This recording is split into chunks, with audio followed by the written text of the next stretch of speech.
मुरगुड येथील विठ्ठल मंदिरात नामसंकीर्तन सप्ताह भक्तिमय वातावरणात साजरा करण्यात आला। या सोहळ्याच्या समाप्तीला शहरातून पालखी मिरवणूक काढण्यात आली। विठ्ठल मंदिरापासून ही मिरवणूक गाव भागातून एसटी स्टँड मार्गे प्रवचनकार डॉक्टर श्रीकृष्ण देशमुख यांच्या घराजवळून बाजारपेठ मार्गे पुन्हा विठ्ठल मंदिरात या मिरवणुकीची सांगता करण्यात आली। नामकीर्तनाचा जयघोष करत निघालेल्या पालखीचे ठिकठिकाणी स्वागत करत नागरिकांनी पाणी घालून पूजन केले, आरती केली। भाऊ येडूरकर कुटुंबातर्फे पालखीमध्ये सहभागी लोकांना खिचडीचे वाटप करण्यात आले। पालखी सोहळ्यामध्ये भाविक वारकरी मोठ्या संख्येने सहभागी झाले होते।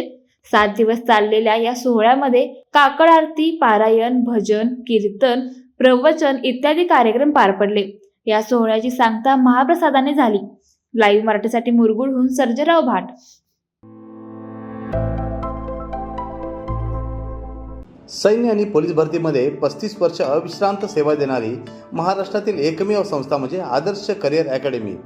तब्बल 22,000हून अधिक यशस्वी विद्यार्थी इयत्ता 8वी ते 12वी साठी विशेष तयारी वर्ग, स्वतंत्र अभ्यासिका, अनुभवी शिक्षक, मुलींसाठी स्वतंत्र राहण्याची सोय। प्रवेशासाठी संपर्क आदर्श करिअर अकॅडमी, बहादूरवाडी, तालुका वाळवा, जिल्हा सांगली। मोबाईल क्रमांक 91 58 66 89 89 आणि 99 60 88 88 33।